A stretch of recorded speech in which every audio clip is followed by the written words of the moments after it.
Sige, palakpakan po natin si Lord. Kuya, pwede pong pakisara po yung pintuan po natin. Ayan, napagod po ba kayo? Nagutom ulit? Ayan, sige po, settle down po muna. Pahinga po muna. Hinga muna, mga napagod po eh. Inhale, exhale po muna.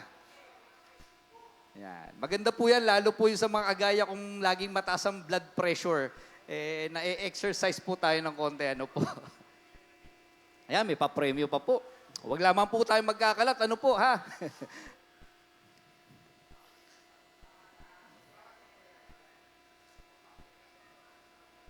Kuya.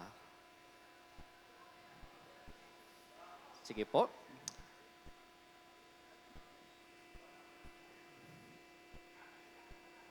Okay, simulan na po natin. Ano po? Muli po, kamusta po ang bawat isa? Amen. Sige po, palakpakan po natin ulit si Lord. Amen. Ayan. So gusto ko lang pong i-acknowledge yung mga bago po nating attendee. Pwede po ba makita yung kamay nyo, mga kuya? Ilan po ang bago natin? Ayan, si kuya. Ayan. Sino pa po? Ayun pa, dalawa. Tatlo. Sige, salamat po. Maraming salamat po sa pagpunta po ninyo. Mamaya po, ipapanalangin po namin kayo sa ating breakout session. So, muli po, magandang gabi po. Ako po pala si Brother Jonel. Ako po ang naatasan ng ating Panginoon. Isa pong pribilehiyo na tumayo po sa harapan nyo at magbigay po ng salita po ng Panginoon. Ano po. So, ready na po ba kayo? Amen. Sige po, tayo po muna ay manalangin. Tayo po ay yumuko at manalangin. Heavenly Father, hallelujah Lord, hallelujah Jesus, Panginoon, pinupuri po namin kayo. Pinupuri ka namin, ikaw ang Diyos na aming mga buhay, Panginoon. Maraming salamat, Panginoon, sa kalakasan na ibinigay nyo sa amin itong buong maghapon, Panginoon, itong buong araw ng paggawa, Panginoon. Hindi nyo po kami pinabayaan, Panginoon. Tunay nga po napakabuti nyo at dinala nyo po kami sa inyong tahanan, Panginoon. At Lord, hindi po aksidente na nandito po kami, na kami po ay pagpapalain ng salita, Panginoon. Patuloy nyo po kaming samahan, O God. Gamitin nyo lamang po ako bilang inyong mensahero, O God. At hayaan nyo pong ang mga salita po ninyo ang magbago po ng aming mga buhay, Panginoon. Maraming salamat, O God. Patuloy po namin ikinukumit ang lahat po ng aming gagawin ngayong araw sa inyong pangalan, Panginoon, upang bigyan po kayo ng kapurihan, Panginoon. Maraming salamat. Ito po ang aming sama-samang panalangin sa pangalan ni Jesus. Amen and amen. Si Pope, palakpakan po natin si Lord. So, ayan. So, welcome po sa ating pangalawa na po ito. Pangalawa na pong Wednesday Fellowship po natin ngayong January. At ito na po yung last installment po ng ating tema. Ang tema po kasi natin ngayong January is overflow. So, kailangan po daw ang mga title po natin is may word na overflow. So, bago po ako magsimula sa mensahe po ni Lord, Kuya, pwede pong pakita ang ating screen? Ayan. So, may papakita po ang picture sa iyo. Sa mga may sasakyan, may motor, naranyasan niyo na po ba ito? Ayan, di po ba? Ang hirap ng ganyan. Hindi mo mapatakbo yung sasakyan mo, yung gulong, hindi niya magawa yung purpose niya para gumulong. Ano po ba?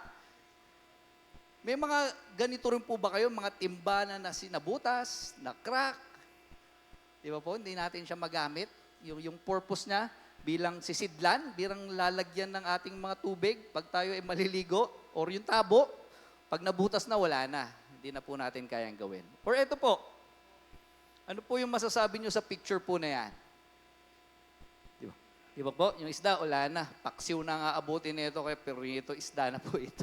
Kasi mamamatay. Kapag yung kayang sisidlan, may butas, maubos na po yung tubig. Ano po? So, related po dyan ang ating pag-uusapan ngayong gabi. At hayaan nyo pong pamagatan ko po ang mensahe po ng ating Panginoon bilang overflowing broken vessel. Kuya, bakit yung title medyo kakaiba? Pwede ba yun? May butas na nga yung vessel broken vessel nga, paano siya mag-overflow? So hayaan niyo pong ang salita po ng Panginoon na magpaliwanag po sa atin. Bakit po ito? Bakit broken vessel as nag-overflow? Ano po? So kunin po natin ang ating salita po ng Panginoon from 2 Corinthians 12:9. At ang sabi po dito, "But He said to me, My grace is sufficient for you, for my power is made perfect in weakness. Therefore, I will boast all the more gladly of my weaknesses, so that the power of Christ may rest upon me. Purihin po ang Panginoon sa pagbasa po ng kanyang salita. Amen. So ito po ay sinulat po ni Pablo para sa mga taga-Corinto. Ang purpose po niya is to give encouragement po sa mga taga-Corinth. Kasi po yung mga time po na yon, nakakaranas po siya ng struggles. At kung babasahin niyo po yung buong chapter, si Pablo po is nakakaranas rin po ng struggles. At may nabanggit nga po doon about thorn in the flesh. Ibig sabihin, si Paul is nakakaranas rin po ng difficulties, problema. So, at ni-request niya, pinalangin niya kay Lord na, Lord, tanggalin niyo po itong difficulties, itong problema ko. Ni-request niya po yun. At ang tugon po sa kanya ng Panginoon, ito po yung tinugon sa kanya ng Panginoon. Sabi po daw ng Panginoon sa kanya, my grace is sufficient for you, for my power is made perfect in the weakness. Hindi tinanggal ni Lord yung kahirapan niya, yung difficulties ni Pablo. Bagamat ito po yung pinangako sa kanya ng Panginoon. Binigyan siya ng guarantee na yung habag, yung grasya ng Panginoon ay sapat-sapat para malagpasan po niya yung mga difficulties at mga problemang pinagdadaanan po ni Paul. Diyan po natin kukunin yung tema po ng ating pag-uusapan ngayong gabi. So, para po mas mapaliwanag ko po yung mensahe po sa atin ng Panginoon, kukwentuhan ko po uli kayo. Okay lang po ba? Magkwentuhan po tayo. So, kuhain po natin yung kwento ng isa sa military leader ng Israel. Siya rin po isang judge. So, siya po ay si Gideon.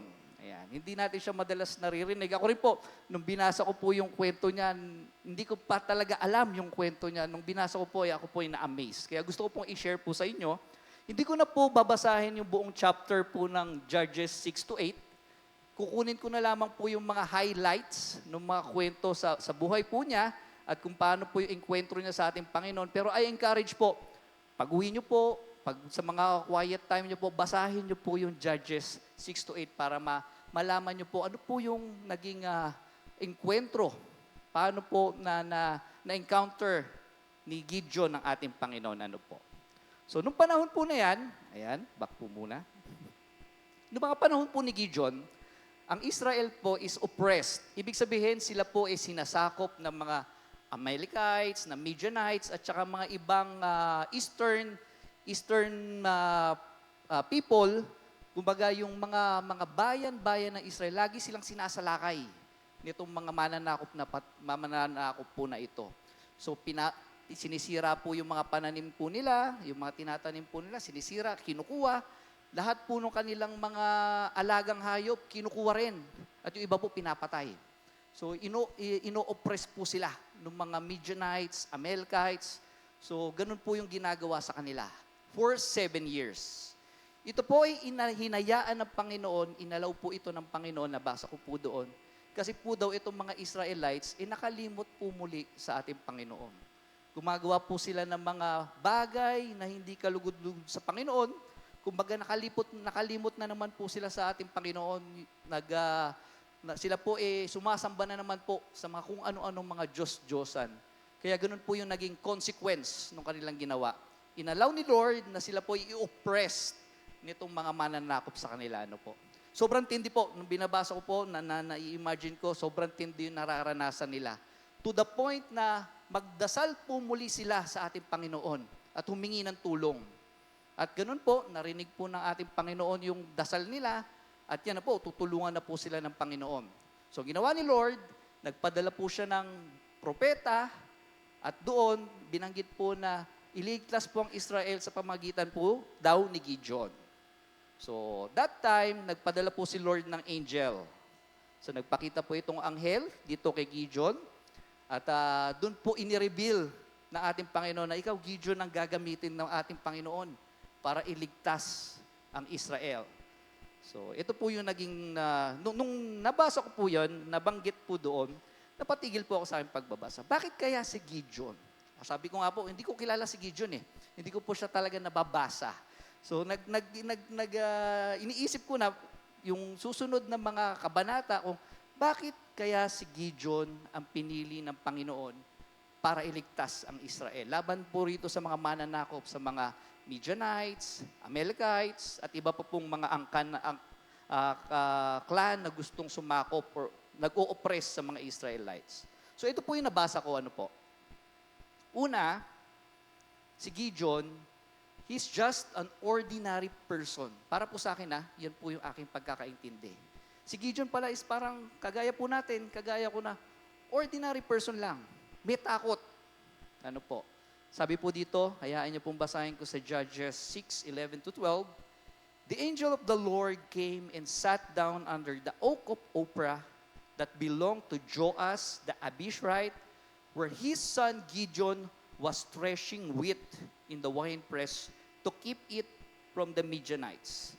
Dito po napatigil ako. Ano kaya ibig sabihin itong verse na to? Nung nire-research ko po, si Gideon, inabutan nung anghel na naggigiik ng trigo. Pag sinabi pong naggigiik, yun po ay hinihiwalay po niya yung trigo, yung mga butil ng trigo sa mga sanga, or pati po binabalatan. Pero nabanggit po dito na ginagawa po daw niya yun sa wine press, kung saan pinipiga yung mga ubas. So ni-research ko pa, yun ba yung normal? Hindi pala. Ang wine press po kasi, kung saan pinipiga yung mga ubas, yun po parang malalim na lugar, malalim na sa ground level, para doon po pinipiga yung, parang may hukay, para kung titignan niyo po hindi siya makikita kasi nasa ilalim.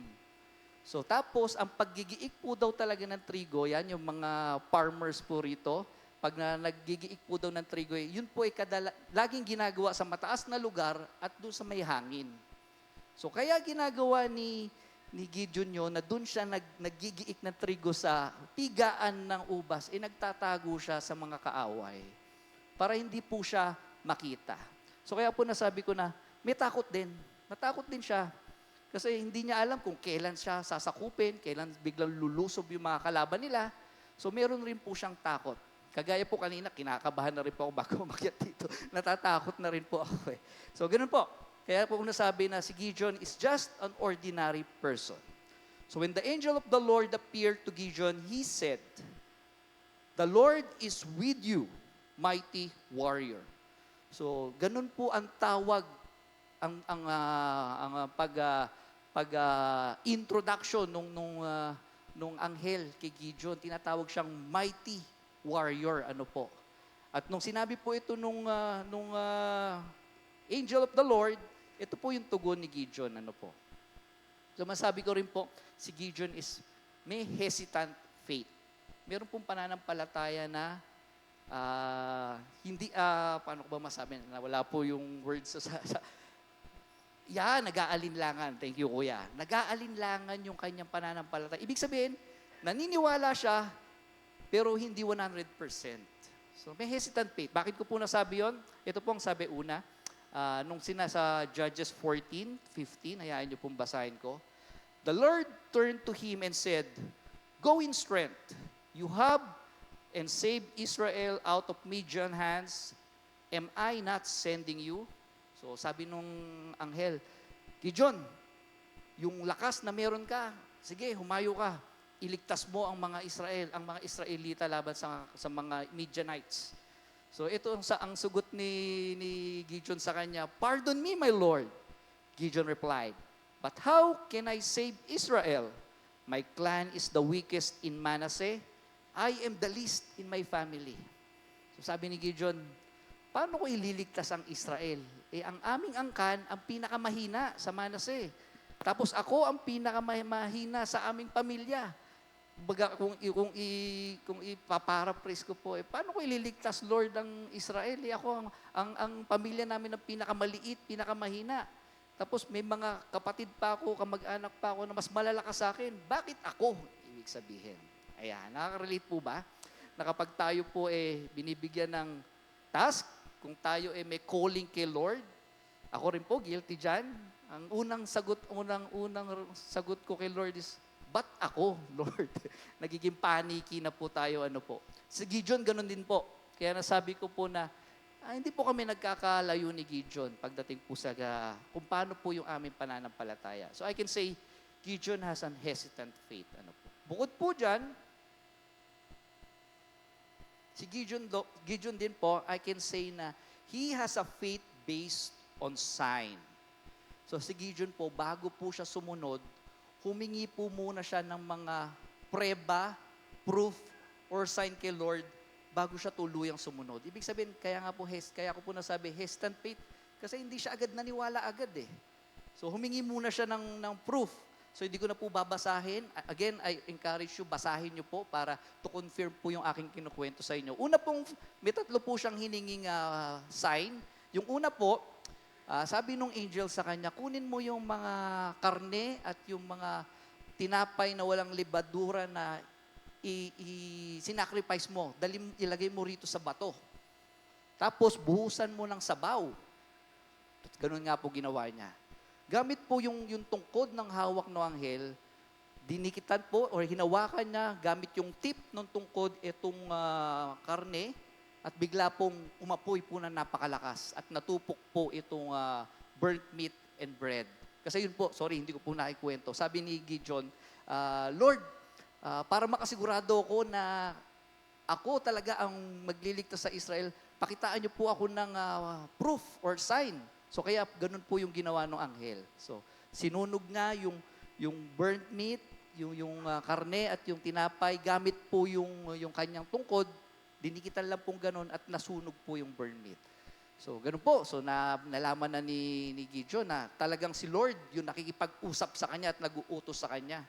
Hindi pa po doon natapos si Gideon. So may pagdududa pa rin po siya. So kung papatuloy niyo po yung pagbabasa, sumunod na sign na hiningi niya, ang sabi niya kay Lord, Lord, kung talagang ako ang magliligtas sa Israel, ganito po ang gawin natin. Meron po ako ditong wolf fleece o ito po yung balahibo po ng tupa. Ilalagay ko po rito sa sahig.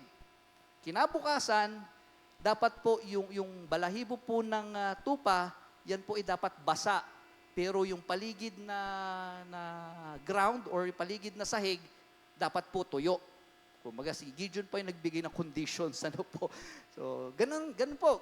Ginawa naman ng ating Panginoon. Kinabukasan, gumising si Gideon, kinuha yung balahibo ng tupa, piniga niya at basa nga po ng hamog. Pero yung sahig sa paligid po nun, tuyo. So, yun na. So, dapat maniniwala na siya. Pero nag-request pa siya ng isa pa. Sabi niya sa Panginoon, Lord, wag po kayong magagalit.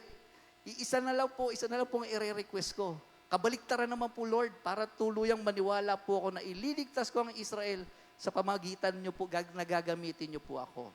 So ganito po, ilalagay ko po muli itong balahibo ng tupa rito sa sahig. Pero magiging tuyo naman po siya. Pero yung sahig, yun naman po yung magiging basa ng hamog. So ganun naman yung condition, yung rene-request na condition ni Gideon. So, ganun rin po ang ginawa ng Panginoon. So, kinabukasan, ayan na, pagising ni Gideon, kinuha niya yung wolf fleece or yung balahibo ng tupa, aba, tuyo nga. Tapos yung sahig, basa ng hamog. So, yun na. Doon na po nakumbinse si Gideon na, totoo nga, ako ang gagamitin ni Lord para iligtas ang Israel. So, eto na po yung magandang parte. Tuloy ko po yung kwento, ano po? So, sa pamagitan po ni Lord, so ginather niya po yung mga Israelites para lalaban na nga po sila sa mga Midianites, sa mga Amalekites. So ang na-gather niya pong army is nasa 32,000 men. So dami na po, ano po. So kaya lang nabanggit po doon, ang kalaban po nila is approximately 135,000. Actually, wala naman po. Kung babasahin niyo po, wala po doong sinabing numero. So, ang ginawa ko lang po, ang sabi nga po doon is, sindami po daw ng buhangin sa tabing dagat or sindami rin po daw ng locust or yung mga balang kapag umaatake. So, wala po talagang sinabing numero. So, ginawa ko po, ni-research ko po, ito lang po yung nakita kong numero. So, para po ma-imagine lang po natin kung gaano karami yung kalaban nila, so nilagyan ko po ng numero, 135,000. So, kukunin po natin yung ratio, 32,000 against 135, 4:1. Kumbaga, isang Israelites, kailangan tumalo siya ng 4 na kalaban para sila manalo. Ano po, na-imagine niyo po. So kung hindi po makikialam si Lord, sa tingin niyo po, mananalo po ba mga Israelites? Hindi, di ba? Kasi dihado talaga eh. So, dun pa lang, dihado na. Eh, syempre, kasama nila sa Lord eh. Syempre, manalo yan. So, habang binibasa ko, alam ko mananalo ang Israelite, syempre.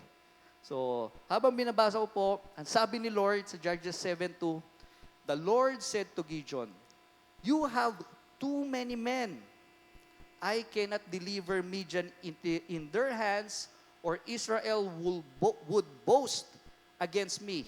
My own strength has saved me." Sabi ni Lord, yung 32,000, marami yan. Baka yung mga Israelites ay magyabang na kaya kami nanalo dahil sa kalakasan ko. So, ganun po ang ginawa ni Lord. Gusto niyang bawasan yung 32,000. So, inutusan niya po si Gideon, sabihin mo sa mga Israelites, tanungin mo sila, sino sa kanila ang mga natatakot? At yung mga natatakot, pawiin mo na. So, ganun po ang ginawa ni Gideon. So, nung tinanong niya po kung sino natatakot, ang umamin po na natatakot sila, more than half po. So, nagulat din po ako, 32,000 yung natatakot. So, 22,000 pala. So, 32,000 minus 22,000, 10,000 na lang po yung naiwan. Out of 32, na-reduce po yun. So, ibig sabihin, 10,000 lang po yung matatapang. Ano po? Kayo po ba? Itong mga nasa men's kayo po ba yung matatapang? Amen? Kasi kung natatakot po kayo, papauwiin din po kayo ni Lord. So, tuloy ko po yung kwento. Ano po? So, may 10,000 po na natira.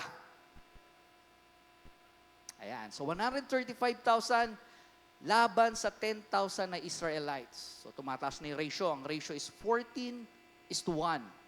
So, dyan talagang dehado na. Kitang-kita na po. So, next po, sinabi uli ni Lord, but the Lord said to Gideon, there are still too many men. Ang dami pa daw. Take them down to the water and I will thin them out for you there. If I say, this one shall go with you, he shall go. But if I say, this one shall not go with you, then he shall not go. So sabi ni Lord, ang dami pa yan, yung 10,000.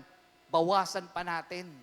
So tama nga naman, yun ang purpose ni Lord is, baka naman itong mga Israelites is magyabang, mag-boast na nanalo kami dahil sa kalakasan ko, hindi dahil sa Panginoon. Ano po? Dito po sumagi sa isip ko, may mga panahon po na budget medyo kulang. Minsan nagne-negative kami sa budget. Na-relate ko sa sarili ko, Lord, baka kaya binabawasan mo yung mga resources ko dahil masyado akong nagdidepende sa sarili ko.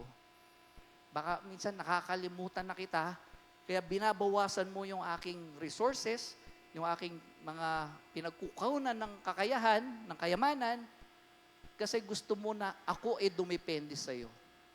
Baka sa inyo, mga bro, may ganun po kayong, baka ngayon, pinagkukulang kayo ni Lord. Yun po ang purpose ni Lord. Baka nakikita ni Lord na kayo dumedepende na sa kakayahan po ninyo, karunungan ninyo, yung mga na-achieve nyo mga achievements or mga naabot nyo ng mga pangarap, nakadepende na po kayo sa sarili nyo. Siguro, reminder po ito sa atin na Panginoon na baka bawasin ni Lord yung mga resources po natin para wag po daw tayong dumepende sa ating kakayahan. Ano po. So, ayan, tuloy ko po yung kwento. So, sabi ni Lord kay Gideon, dali mo sila doon sa may tubig, painumin mo sila. So, sinunod nga ni Gideon yung utos ng Panginoon at ihiwalay mo yung mga iinom gamit yung kanilang kamay, yung sasalok po na ganon, at ihiwalay mo rin yung mga sundalo mo na ilulublob yung mukha nila doon sa tubig na parang aso. So, inihiwalay nga niya, at yung mga uminom po ng sundalo na uminom na gamit yung kanilang kamay, sumalok at gamit yung kamay, sila lamang po yung lalaban sa mga kalaban.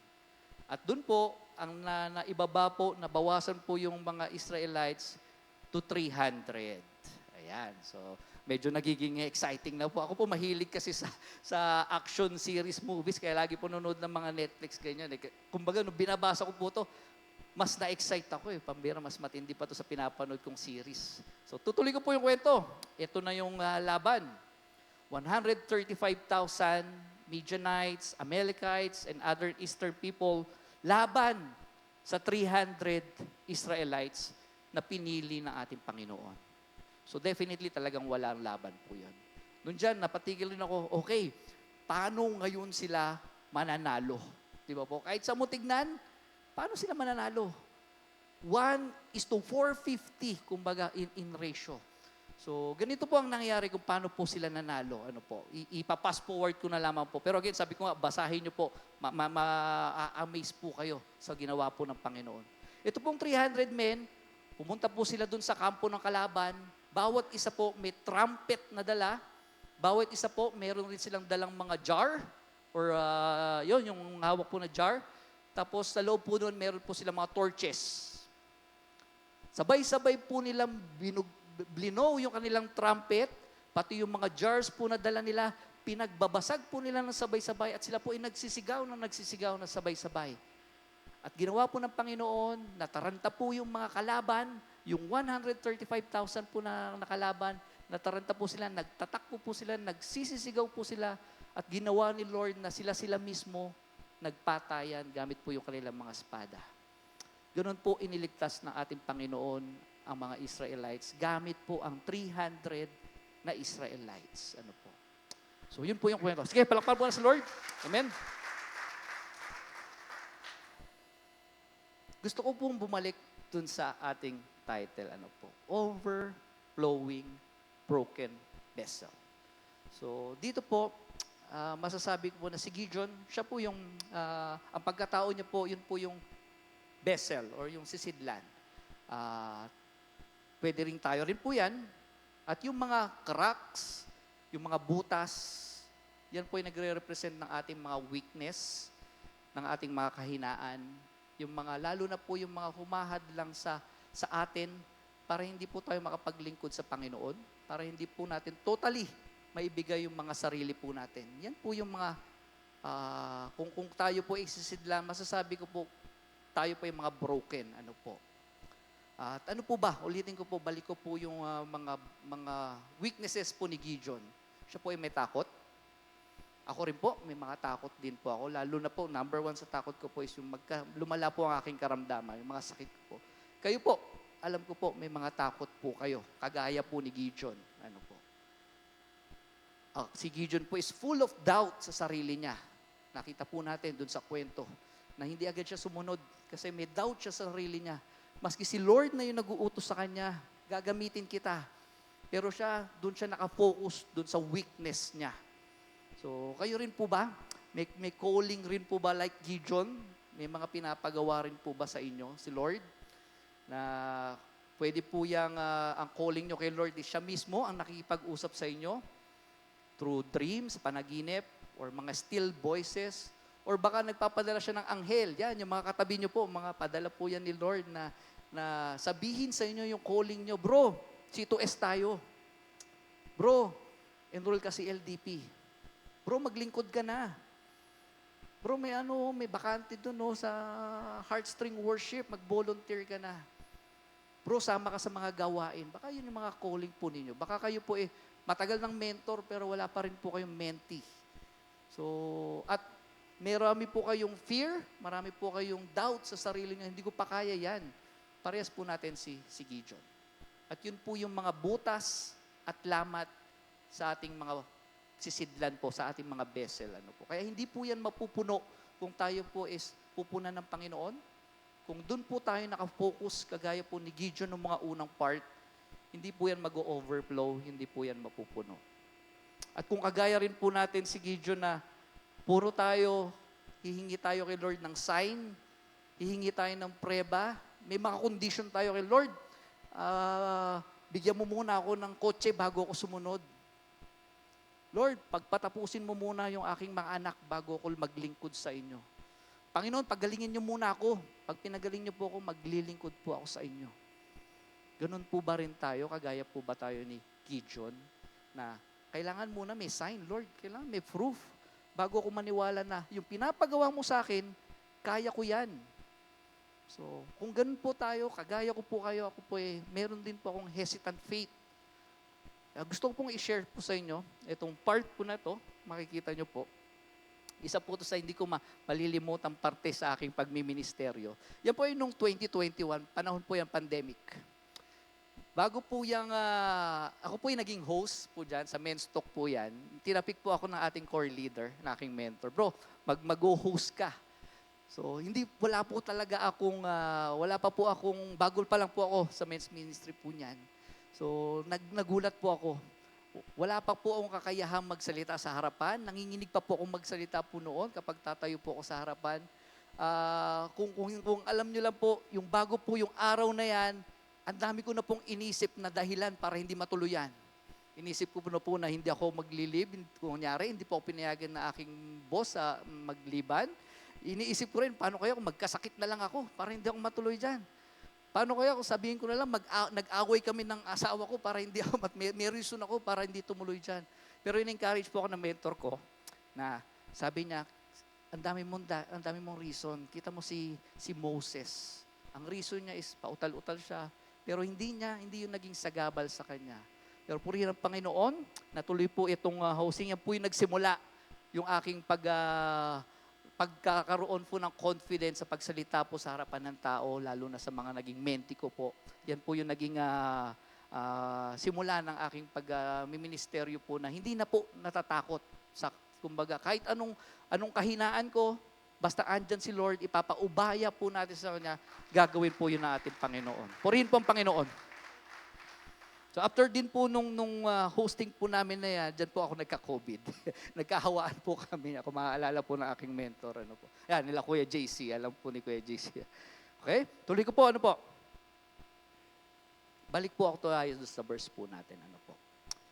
Ang sabi ni Lord, my grace is sufficient for you, for my power is made perfect in weaknesses. Therefore, I will boast all the more gladly for my weaknesses, so that the power of Christ may rest upon me.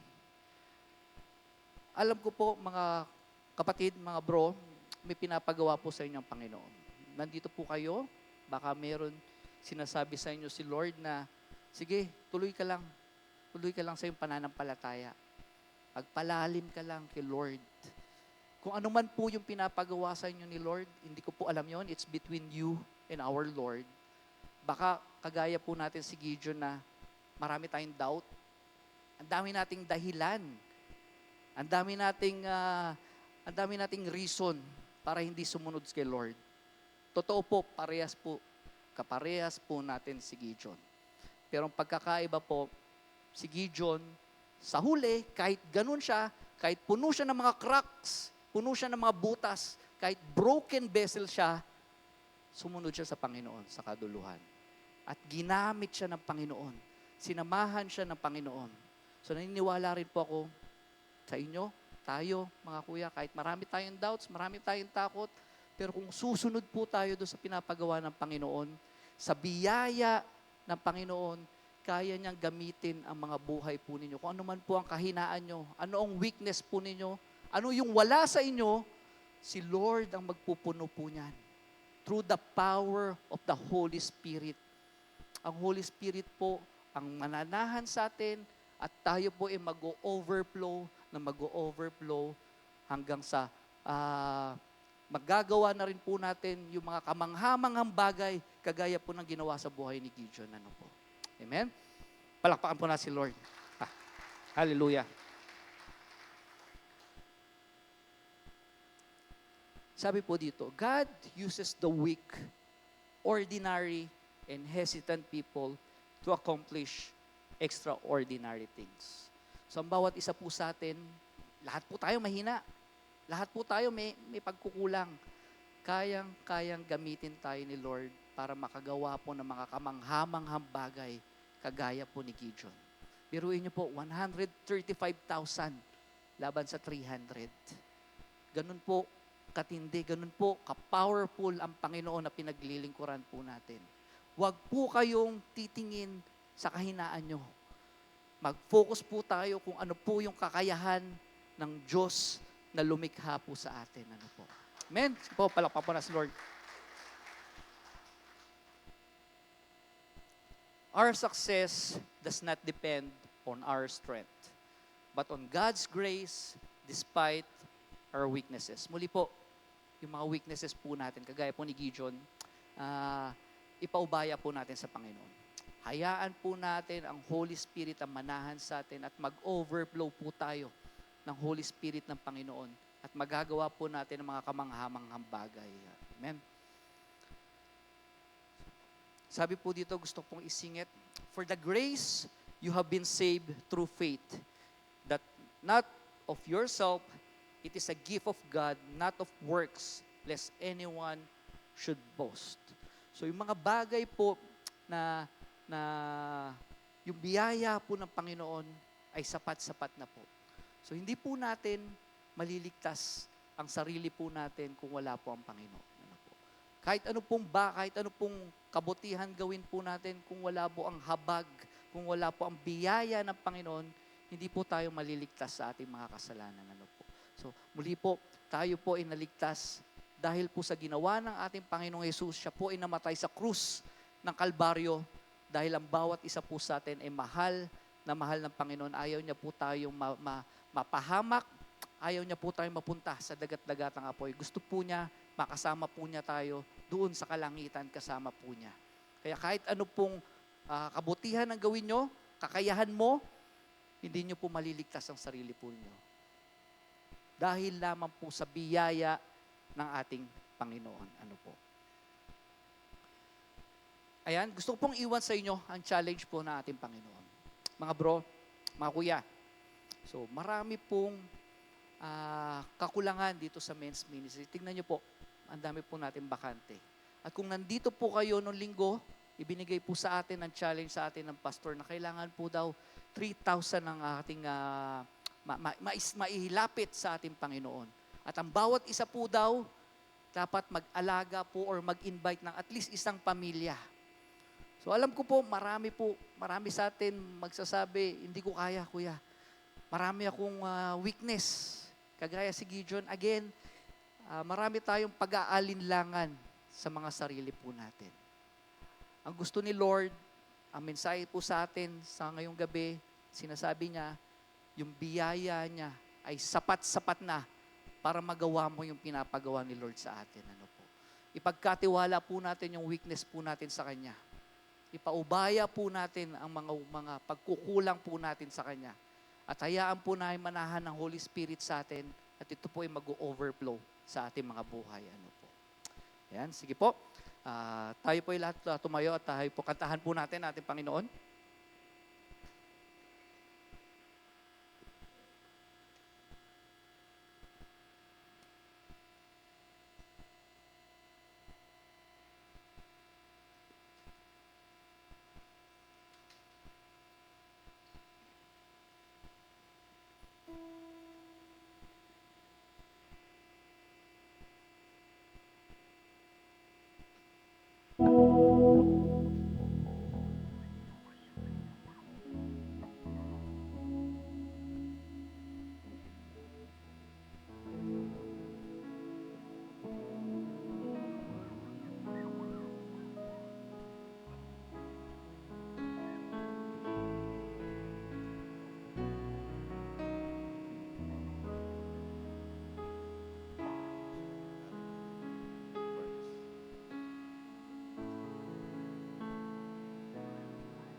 laman ng puso ko, ikaw.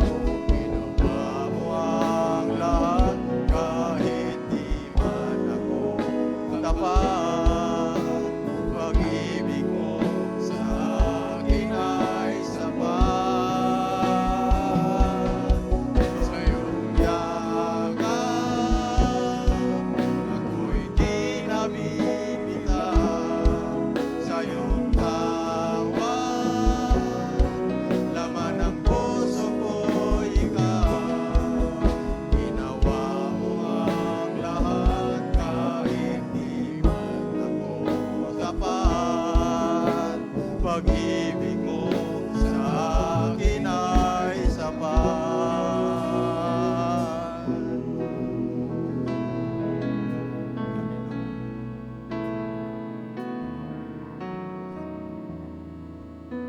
Manalangin po tayo.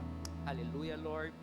Hallelujah, Jesus. Panginoon, maraming salamat po, Panginoon, sa mensahe niyo sa amin ngayong gabi. Salamat po sa reminder na bagamat, Panginoon, kami puno ng mga butas, puno ng mga crack, Panginoon, pero nandyan po ang biyaya po ninyo na lubos-lubos po, Panginoon, na kaya pong gamitin ang mga buhay po namin, bagamat kami po ay maraming kasalanan, marami po kaming pagdududa sa aming mga sarili. Marami po kaming takot, Panginoon.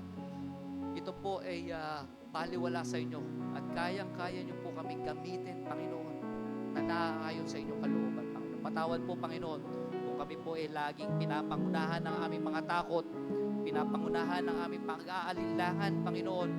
Patawarin niyo po kami kung ang aming pananampalataya ay laging nagdududa sa inyo, Panginoon, at lagi po kami nakafocus sa aming mga pagkukulang, Panginoon. Lord, salamat sa reminder po ninyo na kung kami po ay magtitiwala, mananampalataya sa inyo, Panginoon, kaya niyo po kaming gamitin sa mga bagay na kamangha-mangha, Panginoon, for the furtherance of your kingdom, Panginoon. Lord, pinapaubaya po namin ang aming mga sarili sa inyo, Panginoon. Gamitin niyo po ang mga buhay po namin, Lord, kung saan niyo po kami nais dalhin. Gamitin niyo po kami, Panginoon. Mananampalataya po kami sa inyo. Maniniwala po kami sa inyo, Panginoon. Tulungan niyo po kami, O God. Maraming salamat, Panginoon. Sa inyo po ang lahat ng papuri at pasasalamat. This we pray in mighty Jesus' name. Amen and amen. Hallelujah. Sige po, upo po tayo. Ayan, magkakaroon po tayo ng breakout session. So, pero pwede po bang mauna yung mga new attendees po natin? Pwede po makita yung mga new attendees po natin. Ayan. Kuya Leonard, sige po, take over na po sa mga new attendees. Sama po kayo kay Kuya Leonard. Tsaka pwede po yung mga second timer din po, yung mga Kuya Jun, tama po. Sama po kayo kay Kuya Leonard. Yung mga second time po, sama na rin po kayo. Sige po. Para po yung kaninang ginawa, inihiwalay.